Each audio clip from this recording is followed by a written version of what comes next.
Township ಪರ ವಿರೋಧ ವಿಚಾರ ಹಿನ್ನೆಲೆ ಭೈರಮಂಗಲ ಸರ್ಕಲ್ನಲ್ಲಿ ಪೊರಕೆ ಹಿಡಿದು ರೈತ ಮಹಿಳೆಯರು ಪ್ರತಿಭಟನೆ ನಡೆಸಿದ್ದಾರೆ. ಇನ್ನು ಪ್ರತಿಭಟನಾ ಸ್ಥಳಕ್ಕೆ ವಿಪಕ್ಷ ನಾಯಕ ಆರ್ ಅಶೋಕ್ ಭೇಟಿ ನೀಡಲಿದ್ದು ಪ್ರತಿಭಟನಾ ಸಭೆಯಲ್ಲಿ ಪಾಲ್ಗೊಳ್ಳಲಿದ್ದಾರೆ.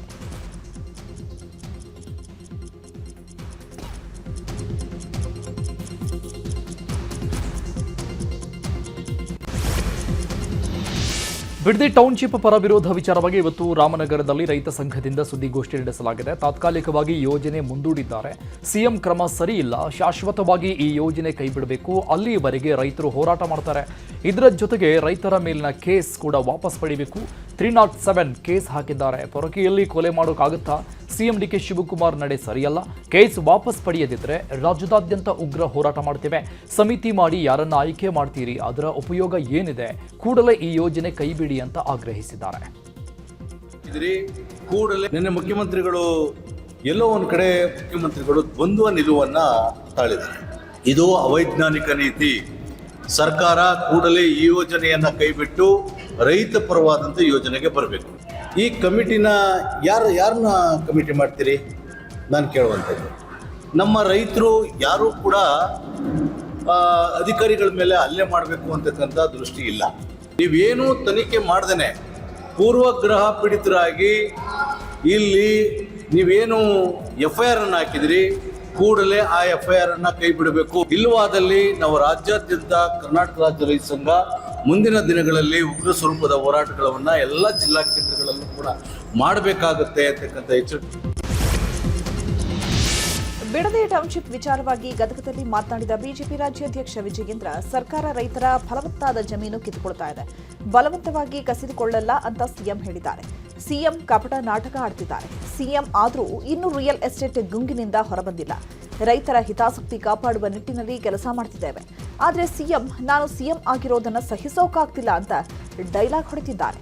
ರೈತರನ್ನ ಒಕ್ಕಲೆಬ್ಬಿಸುವ ಕೆಲಸ ಮಾಡಬೇಡಿ, ರೈತರ ಶಾಪಕ್ಕೆ ಒಳಗಾಗಬೇಡಿ ಅಂತ ಸರ್ಕಾರಕ್ಕೆ ಎಚ್ಚರಿಕೆ ಕೊಟ್ಟಿದ್ದಾರೆ. ಇನ್ನು ಇದೇ ವಿಚಾರವಾಗಿ ಕೇಂದ್ರ ಸಚಿವ ಪ್ರಹ್ಲಾದ್ ಜೋಶಿ, ಬಸವರಾಜ ಬೊಮ್ಮಾಯಿ, ಶಾಸಕ ಸುನೀಲ್ ಕುಮಾರ್ ಪ್ರತಿಕ್ರಿಯಿಸಿದ್ದಾರೆ. ಮುಖ್ಯಮಂತ್ರಿಗಳ ಹೇಳಿಕೆಯನ್ನು ಕೂಡ ನಾನು ಗಮನಿಸಿದ್ದೇನೆ. ನಾವು ರಾಜ್ಯ ಸರ್ಕಾರ ರೈತರಿಂದ ಬಲವಂತವಾಗಿ ಜಮೀನನ್ನ ಕಸ್ಕೊಳ್ಳೋದಿಲ್ಲ. ವಾಲಂಟಿಯರ್ ಆಗಿ ಯಾರು ರೈತರು ಮುಂದೆ ಬರ್ತಾರೆ ಅವರ ಜಮೀನುಗಳನ್ನು ಮಾತ್ರ ತೆಗೆದುಕೊಳ್ತೇವೆ ಅನ್ನೋ ಮಾತನ್ನು ಕೂಡ ಹೇಳ್ತಾ ಇದ್ದಾರೆ. ಮತ್ತೊಂದು ಕಡೆ ಮುಖ್ಯಮಂತ್ರಿಗಳು ಕಪಟ ನಾಟಕವನ್ನು ಆಡ್ತಾ ಇದ್ದಾರೆ. ರೈತರು ಕೊಟ್ಟರೆ ಮಾತ್ರ ತೆಗೆದುಕೊಳ್ತೇವೆ ಅಂತೇಳಿ. ಎಲ್ಲೋ ಒಂದು ಕಡೆ ಒತ್ತಾಯ ಪೂರ್ವಕವಾಗಿ ಜನರ ಒಳ್ಳೆಯ ಭೂಮಿಯನ್ನ, ಕೃಷಿ ಫಲವತ್ತಾದ ಭೂಮಿಯನ್ನ ಕಸ್ಕೊಂಡೆ ಮಾಡುವುದು ಅಂತ ಮಾಡದಿದ್ದರೂ ಸಹಿತ ಜನರನ್ನ ಹೇಗೆ ಮನವೊಲಿಸುವುದು? ನೀವೇನ್ ಬೇಕಾದ್ ಮಾಡ್ರಿ, ನನ್ನ ಕಡೆ ಪೊಲೀಸ್ ಫೋರ್ಸ್ ಇದೆ, ನಾನು ಮಾಡಿ ತೋರಿಸ್ತೀನಿ ಅನ್ನುವಂಥದ್ದು ರೀತಿನ ಇದು ಪ್ರಜಾಪ್ರಭುತ್ವನೇ. ನಾನು ಹೇಳ್ತೀನಿ, ನಿಮ್ಮ ಕುಮಾರಸ್ವಾಮಿ ಮೇಲೆ ಪ್ರಾರಂಭ ಮಾಡಿದ್ರೆ ನಿಮ್ಗೆ ಯಾಕೆ ಅಷ್ಟು ಪ್ರೀತಿ ಕುಮಾರಸ್ವಾಮಿ ಮೇಲೆ? ಅದನ್ನ ಯಾಕೆ ಕಂಟಿನ್ಯೂ ಮಾಡ್ತೀರಿ? ಕಂಟಿನ್ಯೂ ಮಾಡಬಾರ್ದಾಗಿತ್ತು. ಟೌನ್ಶಿಪ್ಪನ್ನು ನಿಲ್ಲಿಸ್ಬೋದಾಗಿತ್ತು. ನಿಮ್ಮದೇನು ಇಂಟ್ರೆಸ್ಟ್ ಇದರಲ್ಲಿ? ಆದ್ದರಿಂದ ನಿನ್ನೆ ಅವ್ರು ಏನು ಹೇಳಿದ್ದಾರೆ ಅದರಲ್ಲಿ ಭಾಳಷ್ಟು ಕೂಡ ಅವರ ಒಂದು ಇಂಟರ್ನಲ್ ಅಜೆಂಡಾ ಏನಿದೆ ಅದನ್ನು ಮುಚ್ಚಿಟ್ಕೊಳ್ಳೋ ಪ್ರಯತ್ನ ಕೂಡ ಅವ್ರು ಮಾಡಿದ್ದಾರೆ. ಬಿಡದಿ ವಿಚಾರದಲ್ಲಿ ಮುಖ್ಯಮಂತ್ರಿಗಳು ಏಕಾಂಗಿನೇ. ಆರಂಭದಿಂದ ಆ ವಿಷಯಕ್ಕೆ ಸಂಬಂಧಪಟ್ಟಂತೆ ಮುಖ್ಯಮಂತ್ರಿಗಳನ್ನು ಸಮರ್ಥನೆ ಮಾಡಿಕೊಳ್ಳಿಕ್ಕೆ ಯಾವ ಸಚಿವರು ಕೂಡ ಮುಂದೆ ಬಂದಿಲ್ಲ. ಒಬ್ಬ ಮುಖ್ಯಮಂತ್ರಿ ನಿನ್ನೆ ಸುದೀರ್ಘ ಪತ್ರಿಕಾಗೋಷ್ಠಿಯನ್ನು ನಾವು ನೋಡಿದ್ವಿ. ಬಹುಶಃ ಇತ್ತೀಚಿನ ದಿನಗಳಲ್ಲಿ ಇಷ್ಟು ಸುದೀರ್ಘ ಪತ್ರಿಕಾಗೋಷ್ಠಿಯನ್ನು ಮಾಡಿದಂತ ಯಾವ ಮುಖ್ಯಮಂತ್ರಿಯನ್ನು ಕೂಡ ನಾವು ನೋಡಲಿಲ್ಲ. ಅಂದ್ರೆ ತನ್ನನ್ನು ಸಮರ್ಥನೆ ಮಾಡಿಕೊಳ್ಳಿಕ್ಕೆ ಯಾರು ಇಲ್ಲ ಅನ್ನುವಂಥದ್ದು ಇದರಿಂದ ಬಹಳ ಸ್ಪಷ್ಟವಾಗಿ ಗೊತ್ತಾಗಿದೆ. ಮತ್ತೆ ನನ್ನನ್ನ ಜೈಲಿಗೆ ಕಳಿಸುವ ಸಂಚು ನಡೆದಿದೆ ಎಂಬ ಸಿಎಂ ಆರೋಪದ ಬಗ್ಗೆ ಬೆಂಗಳೂರಲ್ಲಿ ಮಾತಾಡಿದ ಕೇಂದ್ರ ಸಚಿವ ಪ್ರಹ್ಲಾದ್ ಜೋಶಿ, ನೀವು ಏನಾದರೂ ತಪ್ಪು ಮಾಡಿದ್ದೀರಾ? ಮತ್ತೆ ಜೈಲಿಗೆ ಹೋಗೋಕೆ? ತಪ್ಪು ಮಾಡಿದ್ರೆ ಭಯ ಪಡಬೇಕು. ಹಾಗಾದ್ರೆ ನೀವು ಏನಾದರೂ ತಪ್ಪು ಮಾಡಿದ್ದೀರಾ? ನಾವು ನಿಮ್ಮನ್ನು ಯಾಕೆ ಜೈಲಿಗೆ ಹಾಕಬೇಕು? ನೀವೇ ತಪ್ಪು ಮಾಡಿದ್ದರೆ ಅದರ ಭಯ ನಿಮ್ಮನ್ನು ಕಾಡ್ತಾ ಇರಬಹುದು. ನೀವು ಮುಖ್ಯಮಂತ್ರಿ ಆಗಿದ್ದೀರಿ, ನಿಮ್ಮಿಂದ ಒಳ್ಳೆಯ ಕೆಲಸವನ್ನ ನಿರೀಕ್ಷೆ ಮಾಡ್ತೇವೆ. ಅದನ್ನು ಬಿಟ್ಟು ನಿಮ್ಮನ್ನ ನೋಡಿ ನಾವ್ಯಾಕೆ ಹೊಟ್ಟೆ ಕಿಚ್ಚು ಪಡಬೇಕು ಅಂತ ಹೇಳಿದ್ದ. ಅವ್ರನ್ನ ಜೈಲಿಗೆ ಯಾರು ಕಳಿಸೋ ವಿಚಾರ ಇಲ್ಲ. ಅವರು ಮಾಡಿದ ಭ್ರಷ್ಟಾಚಾರ, ಅವರು ಮಾಡಲು ತಪ್ಪಿನಿಂದ ಅವರು ಜೈಲಿಗೆ ಹೋದ್ರೆ ಯಾರು ಏನ್ ಮಾಡಕ್ಕಾಗಲ್ಲ. ನಾವು ಅವ್ರಿಗೆ ಜೈಲಿಗೆ ಕಳಿಸ್ಬೇಕು ಅನ್ನೋ ವಿಚಾರನೂ ಇಲ್ಲ, ನಾವು ಕಳಿಸೋ ಪ್ರಯತ್ನವನ್ನು ಮಾಡ್ತಾ ಇಲ್ಲ. ಇದೆಲ್ಲ ಸಿಂಪತಿ ತೆಗೆದುಕೊಳ್ಳಕ್ಕೆ ಮಾಡ್ತಾ ಇರುವಂತ ಪ್ರಯತ್ನ. ಅವ್ರು ಯಾರೇ ವ್ಯಕ್ತಿ ತಪ್ಪು ಮಾಡಿದ್ರೆ ಜೈಲಿಗೆ ಹೋಗ್ತಾರೆ. ಆದ್ರೆ ದಟ್ ಡಸಂಟ್ ಮೀನ್ ದಟ್ ಇದರ ಅರ್ಥ ನಾನು ಹೇಳಿದ್ದು ಅವ್ರನ್ನ ಜೈಲಿಗೆ ಕಳಿಸ್ತೀವಿ ಅಂತ ಅನ್ನೋದು ನಮ್ದೇನು ಅರ್ಥವಿಲ್ಲೇ ಇಲ್ಲ. ಯಾರೇ ತಪ್ಪು ಮಾಡಿದ್ರು, ನೀವು ತಪ್ಪು ಮಾಡಿದ್ರು ಹೋಗ್ತೀನಿ, ನಾವು ತಪ್ಪು ಮಾಡಿದ್ರು ಹೋಗ್ತೀನಿ. ನೀವೇನೋ ತಪ್ಪು ಮಾಡಿದ್ದೀರ ನಿಮಗೆ ಭಯ ಇದೆ. ಈ ಭಯದಿಂದ ನೀವು ಮೊದಲು ಹೊರಗೆ ಬರ್ರಿ. 3 ವರ್ಷದಲ್ಲಿ ಸಿದ್ದರಾಮಯ್ಯನವ್ರು ಯಾಕೆ ಮಾಡಲಿಲ್ಲ? ಸಿದ್ದರಾಮಯ್ಯವರು ಇಲ್ಲಾರ್ದಂತ ಆಸಕ್ತಿ ನಿಮಗೇನಿದೆ? ಇದರ ಅರ್ಥ ಏನೋ ಡೀಲ್ ಆಗಿದೆ ಅನ್ನುವಂಥದ್ದು ಇದೇ ಇಲ್ಲ. ಇದ್ರ ಬಗ್ಗೆ ಉತ್ತರ ಸುಪ್ರೀಂ ಕೋರ್ಟ್ನಲ್ಲಿ ಎಂಎಲ್ಸಿ ಪ್ರಾಣೇಶ್ಗೆ ಹಿನ್ನಡೆಯಾಗಿದೆ. ಎಂಎಲ್ಸಿ ಪ್ರಾಣೇಶ್ ಅವರ ಸದಸ್ಯತ್ವವನ್ನು ಸುಪ್ರೀಂ ಕೋರ್ಟ್ ರದ್ದುಗೊಳಿಸಿದೆ. 2021ರ ವಿಧಾನ ಪರಿಷತ್ ಕ್ಷೇತ್ರಕ್ಕೆ ನಡೆದಿದ್ದ ಚುನಾವಣೆಯಲ್ಲಿ ಪರಿಷತ್ ಸದಸ್ಯನಾಗಿ ಪ್ರಾಣೇಶ್ ಆಯ್ಕೆಯಾಗಿದ್ದರು. 6 ಮತಗಳ ಅಂತರದಿಂದ ಗೆಲುವು ಸಾಧಿಸಿದ್ರು. ಆದರೆ ಪ್ರಾಣೇಶ್ ಗೆಲುವನ್ನು ಪ್ರಶ್ನಿಸಿ ಸುಪ್ರೀಂ ಕೋರ್ಟ್ಗೆ ಅಭ್ಯರ್ಥಿ ಗಾಯತ್ರಿ ಶಾಂತೇಗೌಡ ಅರ್ಜಿ ಹಾಕಿದ್ರು. ಸದ್ಯ 4.5 ವರ್ಷಗಳ ಸುದೀರ್ಘ ವಿಚಾರಣೆ ಬಳಿಕ ಸುಪ್ರೀಂ ಕೋರ್ಟ್ ತೀರ್ಪು ನೀಡಿದ್ದು ಮುಂದಿನ 1.5 ವರ್ಷಗಳ ಕಾಲ ಪರಿಷತ್ ಸದಸ್ಯರಾಗುವ ಅವಕಾಶವನ್ನು ಗಾಯತ್ರಿ ಶಾಂತೇಗೌಡಗೆ ನೀಡಲಾಗಿದೆ. ಸುಪ್ರೀಂ ಕೋರ್ಟ್ನಲ್ಲಿ ಗಾಯತ್ರಿ ಶಾಂತೇಗೌಡ ಪರ ಆದೇಶ ಹಿನ್ನೆಲೆ ಗಾಯತ್ರಿ ಶಾಂತೇಗೌಡ ಮನೆ ಮುಂಭಾಗ ಕಾರ್ಯಕರ್ತರು ಸಂಭ್ರಮಾಚರಣೆ ಮಾಡಿದ್ದಾರೆ. ಪಟಾಕಿ ಸಿಡಿಸಿ ಸಿಹಿ ಹಂಚಿ ಸಂಭ್ರಮಾಚರಿಸಿದ್ದಾರೆ.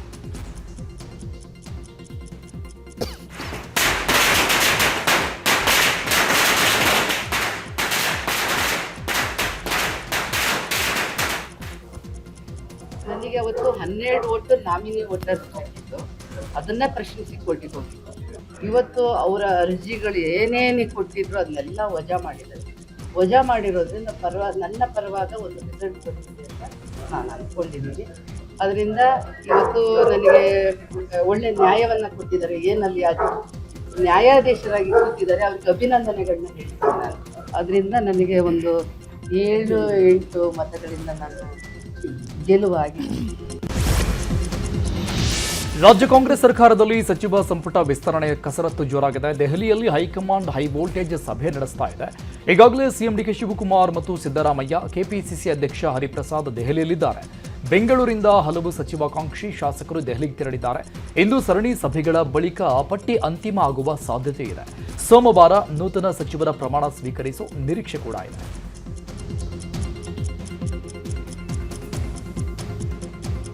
ಈಗಾಗಲೇ ಸಚಿವ ಸಂಪುಟದ ವಿಸ್ತರಣೆ ಪ್ರಕ್ರಿಯೆ ಪ್ರಾರಂಭ ಆಗಿದೆ. ಪ್ರಯತ್ನ ಎಲ್ಲ ಇರುತ್ತೆ, ಆ ರೀತಿಯಲ್ಲಿ ಒಂದು ಪ್ರಯತ್ನ ನಮ್ಮದು ಕೂಡ ಇದೆ. ಆಗಲೇ ಯುವಕರಂತೆಲ್ಲ ಒಂದು ಮಾಡತಕ್ಕಂಥ ಕೆಲಸ ಅದರ ಆಧಾರದ ಮೇಲೆ ಪಕ್ಷಕ್ಕೂ ಮುಂದಿನ ದಿನಗಳಲ್ಲಿ ಸಂಘಟನೆ ಮಾಡೋದು ಒಂದು ದೃಷ್ಟಿಯಲ್ಲಿ ಇನ್ನೊಂದು ಸ್ವಲ್ಪ ಶಕ್ತಿ ತುಂಬರೆ ಸಂಘಟನೆ ಮಾಡೋಣ ಉದ್ದೇಶದಲ್ಲಿ ಕೇಳ್ತಾರೆ. ಸಹಜವಾಗಿ ಹೈಕಮಾಂಡ್ ಏನು ತೀರ್ಮಾನ ಮಾಡುತ್ತೆ, ಏನು ನಿರ್ಧಾರ ಮಾಡುತ್ತೆ, ಯುವಕರಿಗೆ ಏನು ಕೊಡಬೇಕು, ಹಿರಿಯರಿಗೆ ಏನು ಕೊಡಬೇಕು, ಸಾಕಷ್ಟು ಪ್ರಾದೇಶಿಕವಾದಂಥ ಒತ್ತಡಗಳು, ಜಾತಿ ಕಾಂಬಿನೇಷನ್ ಇವೆಲ್ಲ ಇರೋದ್ರಿಂದ ಹೈಕಮಾಂಡ್ ಎಲ್ಲ ತಗೊಂಡು ನೀರಟ್ಟಾಗಿ ಕೂತ್ಕೊಂಡು ಸೂಕ್ತವಾದಂಥ ತೀರ್ಮಾನ ತಗೊಳುತ್ತೆ. ಅದಕ್ಕೆ ನಾವೆಲ್ಲರೂ ಕೂಡ ಬದ್ಧರಾಗಿರ್ತೀವಿ. ಹೇಳಂಥದ್ದು, ಪ್ರಯತ್ನ ಪಡೋಂಥದ್ದು ನಮ್ಮ ಒಂದು ಕರ್ತವ್ಯ. ಆಯ್ಕೆ ಮಾಡೋಂಥದ್ದು, ಅವಕಾಶಗಳು ಮಾಡ್ಕೊಳ್ಳೋಂಥದ್ದು ಹೈಕಮಾಂಡ್ ಮಾಡ್ಕೊಡುತ್ತೆ. ಅದಕ್ಕೆಲ್ಲರಿಗೂ ಕೂಡ ನಾವು ಬದ್ಧರಾಗಿರ್ತೀವಿ. ಇದರ ಹೈಕಮಾಂಡಿಗೆ ನಾನೇನು ಹೇಳಿ, ಎಲ್ಲ ಸೀನಿಯರ್ಸು ಅವ್ರಿಗೆ ಸಾಕಷ್ಟು ಇದೆ, ಅವ್ರು ನಿರ್ಧಾರ ತಗೊಳ್ತಾರೆ. ಒಳ್ಳೆ ನಿರ್ಧಾರ ನಮ್ಮ ಪಕ್ಷದ ಪರವಾಗಿ, ನಮ್ಮ ಸರ್ಕಾರದ ಪರವಾಗಿ ತಗೊಳ್ತಾರೆ ಅಂತ ನಾನು ಆ ಒಂದು ಆಸೆ ಇಟ್ಕೊಂಡಿದ್ದೀನಿ. ಒಬ್ಬರಿಗೆ ಒಂದು ಅವಕಾಶ ಕೊಟ್ರೆ ಖಂಡಿತ ನನಗೂ ಒಂದು ಅವಕಾಶ ಕೊಡಿ ಅಂತ ಖಂಡಿತ. ಮಹಿಳೆಯರಿಗೆ ಅದೇ ಈಗ ಏನು ನಾವು ವಿಮೆನ್ಸ್ ರಿಸರ್ವೇಶನ್ ಬಗ್ಗೆ ಮಾತಾಡ್ತಾ ಇದ್ದೀವಿ, ಅದಕ್ಕೆ ಹೆಚ್ಚಿನ ಆದ್ಯತೆ ಕೊಟ್ರೆ ಚೆನ್ನಾಗಿರುತ್ತೆ. ಯಾಕಂದ್ರೆ ಪಕ್ಷನ ಎಲ್ಲರೂ ನೋಡ್ತಾ ಇದ್ದಾರೆ, ಸಾರ್ವಜನಿಕರು ಅದಕ್ಕೆ ಗಮನಿಸ್ತಾ ಇದ್ದಾರೆ. ಸೊ ಮಹಿಳೆಯರಿಗೆ ಹೆಚ್ಚಿನ ಆದ್ಯತೆ ಕೊಟ್ರೆ ಆ ದೃಷ್ಟಿಯಲ್ಲಿ ಸಚಿವ ಸಂಪುಟ ರಚನೆಗೆ ಕಸರತ್ತು ಮುಂದುವರೆದಿದೆ. ಈ ನಡುವೆಯೇ ಬಳ್ಳಾರಿಯ ಕಂಪ್ಲಿ ಶಾಸಕ ಜೆಎನ್ ಗಣೇಶ್ ಅವರಿಗೆ ಸಚಿವ ಸ್ಥಾನ ನೀಡುವಂತೆ ರಕ್ತದಲ್ಲಿ ಅಭಿಮಾನಿಯೊಬ್ಬರು ಪತ್ರ ಬರೆದಿದ್ದಾರೆ. ಸಿಎಂ ಡಿಕೆ ಶಿವಕುಮಾರ್ಗೆ ಶಾಸಕ ಗಣೇಶ್ ಅಭಿಮಾನಿ ಪತ್ರ ಬರೆದು ಪೋಸ್ಟ್ ಮಾಡಿದ್ದಾರೆ. ಕುರುಗೋಡು ತಾಲೂಕಿನ ಓರ್ವಾಯಿ ಗ್ರಾಮದ ಗಣೇಶ್ ಎಂಬಾತ ರಕ್ತದಿಂದ ಪತ್ರ ಬರೆದು ಸಚಿವ ಸ್ಥಾನಕ್ಕಾಗಿ ಮನವಿ ಮಾಡಿದ್ದಾರೆ. ಮುಖ್ಯಮಂತ್ರಿಗಳಂತ ಡಿ.ಕೆ. ಶಿವಕುಮಾರ್ ಸರ್ ಹತ್ರ ಒಂದು ಮನವಿ. ನಮ್ಮ ಕಂಪ್ಲಿ ವಿಧಾನಸಭಾ ಕ್ಷೇತ್ರದ ನನ್ನ ಜೆಎನ್ ಗಣೇಶ್ ಸರ್ ಅವರಿಗೆ ನಮ್ಮ ಸಚಿವ ಸಂಪುಟದಲ್ಲಿ ಸಚಿವ ಸ್ಥಾನ ನೀಡಬೇಕೆಂದು ಮನವಿ ಮಾಡಿದ್ದು. ರಾಜ್ಯದಲ್ಲಿ ಮುಂಗಾರು ಮಳೆ ಅಭಾವ ಹಿನ್ನೆಲೆ ಕೊಪ್ಪಳದಲ್ಲೂ ಮಳೆಯಾಗದೆ ಬರದ ಛಾಯೆ ಆವರಿಸಿದೆ. ಹೀಗಾಗಿ ಕೊಪ್ಪಳ ಜಿಲ್ಲೆಯನ್ನು ಬರಪೀಡಿತ ಜಿಲ್ಲೆ ಅಂತ ಘೋಷಿಸುವ ಸಾಧ್ಯತೆ ಇದೆ. ಸರ್ಕಾರದಿಂದ ಬರ ಕುರಿತು ಆಪ್ ಬಿಡುಗಡೆಯಾಗಲಿದೆ. ಈ ಆಪ್ನಲ್ಲಿ ಮಾಹಿತಿ ಹಾಕಿದರೆ ನಿಯಮಾವಳಿಯಂತೆ ಬರ ಘೋಷಣೆ ಮಾಡಲಿದ್ದಾರೆ. 3 ವಾರ ಸತತ ಮಳೆಯಾಗದೆ ಜಲಾಶಯಗಳಲ್ಲಿ ನೀರಿನ ಕೊರತೆ ಉಂಟಾಗಿದೆ. ಹೀಗಾಗಿ ಬಿತ್ತನೆ ಪ್ರಮಾಣ ಕಡಿಮೆಯಾಗಿರುವ ಆಧಾರದಲ್ಲಿ ಬರ ಘೋಷಣೆ ಮಾಡುವಂತೆ ಜಿಲ್ಲೆಯ ರೈತರು ಆಗ್ರಹಿಸಿದ್ದಾರೆ.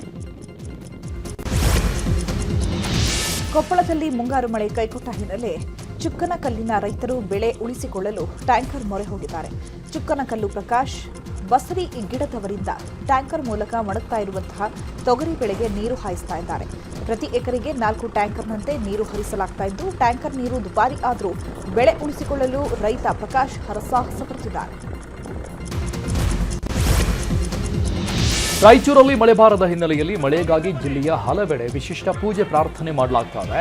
ಮಮದಾಪುರ ಗ್ರಾಮದಲ್ಲಿ ಮಹಿಳೆಯರು ಕಪ್ಪೆಗೆ ಪೂಜೆ ಮಾಡಿ ಮೆರವಣಿಗೆ ಮಾಡಿದ್ದಾರೆ. ಕಪ್ಪೆಯ ಹೊತ್ಕೊಂಡು ಬಂದವರಿಗೆ ಗ್ರಾಮದವರಿಂದ ಜಲಾಭಿಷೇಕ ಮಾಡಲಾಗಿದೆ. ಈ ಹಿಂದೆ ಮಳೆ ಕೈಕೊಟ್ಟಾಗಲೆಲ್ಲ ಕಪ್ಪೆಯ ಪೂಜೆ ಮೆರವಣಿಗೆ ಮಾಡಿ ಮಳೆಗಾಗಿ ಪ್ರಾರ್ಥನೆ ಮಾಡಲಾಗ್ತಾ ಇತ್ತು. ಈ ರೀತಿ ಪೂಜೆ ಮಾಡಿದರೆ ಮಳೆ ಬರುತ್ತೆ ಎಂಬ ನಂಬಿಕೆ ಇರೋದ್ರಿಂದ ಗ್ರಾಮಸ್ಥರು ಈಗ ಕಪ್ಪೆಗೆ ಪೂಜೆ ಮಾಡಿ ಮಳೆಗಾಗಿ ದೇವರ ಬಳಿ ಪ್ರಾರ್ಥಿಸಿಕೊಂಡಿದ್ದಾರೆ.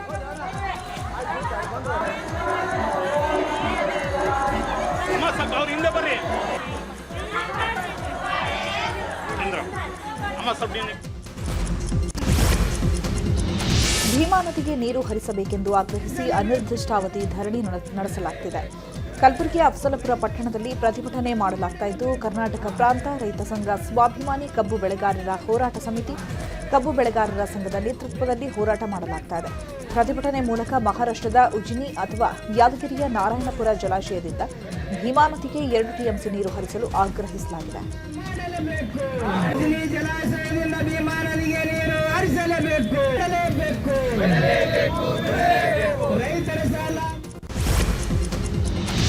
ಬೆಂಗಳೂರಿಗೆ 6ನೇ ಹಂತದ ಕುಡಿಯುವ ನೀರಿನ ಯೋಜನೆ ಹಿನ್ನೆಲೆಯಲ್ಲಿ ರೈತರ ವಿರೋಧದ ಮಧ್ಯೆ ಕೆಆರ್ಎಸ್ನಲ್ಲಿ ಸದ್ದಿಲ್ಲದೆ ಮಣ್ಣು ಪರೀಕ್ಷೆ ಮಾಡಲಾಗಿದೆ. ಕೆಆರ್ಎಸ್ ಜಲಾಶಯದ ಹಿನ್ನೀರು ಪ್ರದೇಶದಲ್ಲಿ ಇಂಜಿನಿಯರ್ ತಂಡದಿಂದ ಮಣ್ಣು ಪರೀಕ್ಷೆ ನಡೆಸಲಾಗಿದೆ. ಈ ಯೋಜನೆಯ ಅನುಷ್ಠಾನಕ್ಕಾಗಿ ಡ್ಯಾಂನ ಹಿನ್ನೀರಲ್ಲಿ ಜೈಕಾ ಕಂಪನಿಗೆ ಬಿಎಸ್ಡಬ್ಲ್ಯೂನಿಂದ ಟೆಂಡರ್ ಕೊಡಲಾಗಿದ್ದು, ಈ ಯೋಜನೆ ಜಾರಿಗೊಳಿಸದಂತೆ ರೈತರು ವಿರೋಧ ವ್ಯಕ್ತಪಡಿಸಿದ್ರೂ ಕೂಡ ಈಗ ಸದ್ದಿಲ್ಲದೆ ಮಣ್ಣು ಪರೀಕ್ಷೆ ನಡೆಸಲಾಗಿದೆ.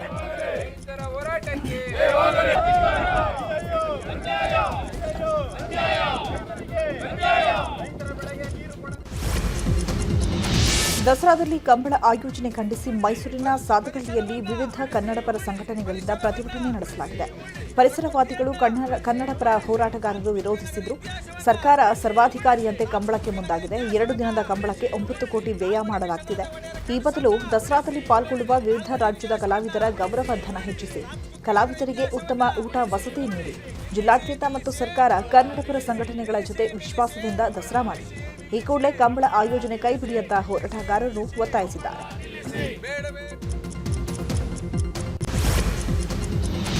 ದಸರಾದಲ್ಲಿ ಕಂಬಳ ಆಯೋಜನೆ ವಿಚಾರವಾಗಿ ಬಿಜೆಪಿ ಶಾಸಕ ಸುನಿಲ್ ಕುಮಾರ್ ಬೆಂಗಳೂರಲ್ಲಿ ಮಾತಾಡಿದರು. ಯಾವುದೇ ಸಾಂಸ್ಕೃತಿಕ ಉತ್ಸವ ಬೇರೆ ಪ್ರದೇಶಕ್ಕೆ ಹೋಗುವುದಕ್ಕೆ ಭಿನ್ನಾಭಿಪ್ರಾಯ ಇಲ್ಲ. ಆದರೆ ಕರಾವಳಿ ಕಂಬಳಕ್ಕೆ ಸಾಂಸ್ಕೃತಿಕ ಸೊಗಡು, ಧಾರ್ಮಿಕ ಭಾವನೆ ಇದೆ. ಅದನ್ನ ಬೇರೆ ಕಡೆಗೆ ಕೊಂಡೊಯ್ದಾಗ ಅದನ್ನ ಎಲ್ಲರೂ ಸ್ವೀಕರಿಸಬೇಕು. ವಿವಾದ ಇಲ್ಲದೆ ಕಾರ್ಯಕ್ರಮ ಮಾಡಬೇಕು. ಆದರೆ ಸರ್ಕಾರ ಏಕಪಕ್ಷೀಯವಾಗಿ ನಡೆಸ್ತಾ ಇದೆ. ದಸರಾ ಸಮಿತಿ ಕಂಬಳ ಮಾಲೀಕರು, ಅಭಿಮಾನಿಗಳ ಜೊತೆ ಚರ್ಚೆ ಮಾಡಿಲ್ಲ. ಕಂಬಳದ ಮಾಲೀಕರ ಜೊತೆ ಚರ್ಚೆ ಮಾಡಿ ತೀರ್ಮಾನ ಮಾಡಿ ಅಂತ ಹೇಳಿದ್ದಾರೆ. ಅಲ್ಲಿ ಒಂದು ಕಂಬಳಕ್ಕೆ 8 ಕೋಟಿ ರೂಪಾಯಿ ಕೊಡ್ತೀರಿ, ಇಲ್ಲಿ ಒಂದೊಂದು ಕಂಬಳಕ್ಕೆ 2.5 ಲಕ್ಷ ರೂಪಾಯಿ ಕೊಡ್ತೀರಿ ಅಂತಂದ್ರೆ ನಿಮ್ಮ ಆದ್ಯತೆ ಯಾವ ಸಂಸ್ಕೃತಿಯನ್ನ ಬೆಂಬಲಿಸಬೇಕು ಅಂತ. ಹಾಗಾಗಿ ಇದರಲ್ಲಿ ಯಾವುದೋ ಒಂದು ಪ್ರಚಾರದ ಗೀಳಾಗದಲೆ ಸಾಂಸ್ಕೃತಿಕ ಸಂಗತಿಗಳು ವಿನಿಮಯ ಆಗಬೇಕು ಅಂತಂದಾಗ ವಿವಾದಗಳು ಆಗಬಾರ್ದು. ಸಾಂಸ್ಕೃತಿಕ ಪ್ರದರ್ಶನಗಳ ಆಕರ್ಷಣೆಗೊಳಗಾಗಬೇಕು ಅಂತಂದಾಗ ಆ ಭಾಗದ ಜನರು ಕೂಡ ಇದನ್ನು ಸ್ವೀಕಾರ ಮಾಡಬೇಕು. ಈ ಹಿನ್ನೆಲೆಯಲ್ಲಿ ನಾನು ಕಂಬಳದ ಮಾಲೀಕರ ಜೊತೆಗೆ ಬೇರೆ ಬೇರೆ ಸಂದರ್ಭಗಳಲ್ಲಿ ಚರ್ಚೆ ಮಾಡಿದಾಗ ಅವರ ಹತ್ರ 2-3 ರೀತಿಯಾದ ಅಭಿಪ್ರಾಯಗಳಿದೆ. ದಯಮಾಡಿ ಆಯೋಜಕರು ತಕ್ಷಣ ಇದನ್ನ ಕಂಬಳದ ಆಯೋಜಕರ ಜೊತೆಗೆ ಮತ್ತು ಕಂಬಳದ ಕೋಣದ ಮಾಲೀಕರ ಜೊತೆಗೆ ಚರ್ಚೆಯನ್ನ ಮಾಡುವಂಥದ್ದು ಬಹಳ ಅಗತ್ಯ ಮತ್ತು ಅನಿವಾರ್ಯ. ಇದನ್ನ ಮಾಡಿಯೇ ನಂತರ ತೀರ್ಮಾನ ತೆಗೆದುಕೊಳ್ಬೇಕು ಅಂತ. ಆಹಾರ ಇಲಾಖೆ ಹಾಗೂ ಗದಗ ಗ್ರಾಮೀಣ ಪೊಲೀಸರು ಭರ್ಜರಿ ಕಾರ್ಯಾಚರಣೆ ನಡೆಸಿದ್ದು ಮಹಾರಾಷ್ಟ್ರಕ್ಕೆ ಸಾಗಿಸ್ತಾ ಇದ್ದಂತಹ ಅನ್ನಭಾಗ್ಯ ಅಕ್ಕಿಯನ್ನು ವಶಕ್ಕೆ ಪಡ್ಕೊಂಡಿದ್ದಾರೆ. ಗದಗ ತಾಲೂಕಿನ ಬಿಂಕದಟ್ಟಿ ಗ್ರಾಮದ ಬಳಿ ಲಾರಿಯನ್ನು ಜಪ್ತಿ ಮಾಡಲಾಗಿದೆ. 32 ಟನ್ ತೂಕದ 608 ಪಾಕೆಟ್ ಅಕ್ಕಿಯನ್ನು ಅಧಿಕಾರಿಗಳು ಸೀಸ್ ಮಾಡಿದ್ದಾರೆ. ಪುತ್ತೂರಿನ ಉಪ್ಪಿನಂಗಡಿ ಪೊಲೀಸರು ದಾಳಿ ನಡೆಸಿ ನಕಲಿ ನೋಟ್ ತಯಾರಿಸುವ ಜಾಲ ಪತ್ತೆ ಮಾಡಿದ್ದಾರೆ. ಘಟನೆ ಸಂಬಂಧ ನಕಲಿ ನೋಟು ತಯಾರಿಸಲು ಬಳಸ್ತಾ ಇದ್ದ ಮುದ್ರಣ ಯಂತ್ರ ಸಹಿತ 7 ಮಂದಿ ಆರೋಪಿಗಳನ್ನು ಬಂಧಿಸಲಾಗಿದೆ. ಇನ್ನು ಡ್ರಗ್ಸ್ ವಿರುದ್ಧ ದಕ್ಷಿಣ ಕನ್ನಡ ಜಿಲ್ಲಾ ಪೊಲೀಸರು ಸಮರ ಸಾರಿದ್ದು ಡ್ರಗ್ಸ್ ಸರಬರಾಜು ಮಾಡ್ತಾ ಇದ್ದ ಮೊಹಮ್ಮದ್ ಅಲ್ಫಾಜ್, ಮೊಹಮ್ಮದ್ ಮುಸ್ತಫಾ ಎಂಬಾತರನ್ನ ಬಂಧಿಸಿದ್ದಾರೆ. ಬಂಧಿತರಿಂದ 5 ಕೋಟಿ ಮೌಲ್ಯದ 5 ಕೆಜಿ ಡ್ರಗ್ಸ್ ಅನ್ನು ವಶಕ್ಕೆ ಪಡೆದುಕೊಂಡಿದ್ದಾರೆ. ಬಸ್ ನಿಲುಗಡೆಗೆ ಆಗ್ರಹಿಸಿ ವಿದ್ಯಾರ್ಥಿಗಳು ಪ್ರತಿಭಟನೆ ನಡೆಸಿರುವ ಘಟನೆ ಯಾದಗಿರಿ ತಾಲೂಕಿನ ಯಡ್ಡಳ್ಳಿ ಗ್ರಾಮದಲ್ಲಿ ನಡೆದಿದೆ. ಪ್ರತಿಭಟನೆ ಹಿನ್ನೆಲೆಯಲ್ಲಿ ಯಾದಗಿರಿ ಸೇಡಂ ರಸ್ತೆಯಲ್ಲಿ ಟ್ರಾಫಿಕ್ ಜಾಮ್ ಉಂಟಾಗಿದೆ. ಬಸ್ ವ್ಯವಸ್ಥೆ ಸರಿಯಾಗಿಲ್ಲ ಅಂತ ನಡು ರಸ್ತೆಯಲ್ಲಿ ವಿದ್ಯಾರ್ಥಿಗಳು ಪ್ರತಿಭಟಿಸಿದ್ದಾರೆ. ಆಂಧ್ರದಲ್ಲಿ ಕೋವಿಡ್ ಸೋಂಕಿತರ ಸಾವು ಹಿನ್ನೆಲೆ ತುಮಕೂರಿನ ಪಾವಗಡದ ಗಡಿ ಭಾಗದಲ್ಲಿ ಹೈ ಅಲರ್ಟ್ ಮಾಡಲಾಗಿದೆ. ಪಾವಗಡದ ರಾಜವಂತಿ, ನಾಗಲಮಡಿಕೆ, ಕೊಡಮಡುಗು ಭಾಗದಲ್ಲಿ ತಪಾಸಣೆ ಮಾಡಲಾಗ್ತಾ ಇದೆ. ಥರ್ಮಾಮೀಟರ್ ಹಿಡಿದು ಆಂಧ್ರಪ್ರದೇಶದಿಂದ ಬರುವವರ ಕೋವಿಡ್ ತಪಾಸಣೆ ಮಾಡಲಾಗ್ತಾ ಇದೆ. ಶಿವಮೊಗ್ಗ ರಸ್ತೆ ಬದಿಯ ಹಳೆ ವಾಹನಗಳ ವಿರುದ್ಧ ಪೊಲೀಸ್ ಕಾರ್ಯಾಚರಣೆ ನಡೆಸಿದ್ದಾರೆ. ಖುದ್ದಾಗಿ ಫೀಲ್ಡ್ಗಿಳಿದು ವಾಹನಗಳಿಗೆ ಎಸ್ಪಿ ನಿಖಿಲ್ ನೋಟಿಸ್ ಅಂಟಿಸಿದ್ದಾರೆ. ರಸ್ತೆ ಬದಿಯಲ್ಲಿ ಅನಾಥವಾಗಿರುವ ವಾಹನಗಳ ತೆರವಿಗೆ ಪೊಲೀಸ್ ಇಲಾಖೆ ಮುಂದಾಗಿದ್ದು, ಅನಾಥ ವಾಹನಗಳ ಮಾಹಿತಿ ನೀಡಲು ಸಾರ್ವಜನಿಕರಿಗೆ ಮುಕ್ತ ಅವಕಾಶ ನೀಡಲಾಗಿದೆ. ನಾಳೆ ಆಷಾಢ ಶುಕ್ರವಾರ ಹಿನ್ನೆಲೆಯಲ್ಲಿ ಮೈಸೂರಿನ ಚಾಮುಂಡಿ ಬೆಟ್ಟದಲ್ಲಿ ಸಕಲ ಸಿದ್ಧತೆ ಮಾಡಿಕೊಳ್ಳಲಾಗಿದೆ. ಈ ಬಾರಿ ಧರ್ಮ ದರ್ಶನ ಮತ್ತು 2,000 ಟಿಕೆಟ್ ಮಾತ್ರ ಇದು. ಬರುವಂತ ಭಕ್ತರಿಗೆ ಯಾವುದೇ ಸಮಸ್ಯೆ ಆಗದಂತೆ ಸೂಕ್ತ ವ್ಯವಸ್ಥೆ ಮಾಡಲಾಗಿದೆ. ಇನ್ನು ಬೆಟ್ಟಕ್ಕೆ ತೆರಳಲು ಸರ್ಕಾರಿ ಬಸ್ ನಿಯೋಜನೆ ಮಾಡಲಾಗಿದ್ದು, ಖಾಸಗಿ ವಾಹನಗಳಿಗೆ ನಿರ್ಬಂಧ ಹೇರಲಾಗಿದೆ.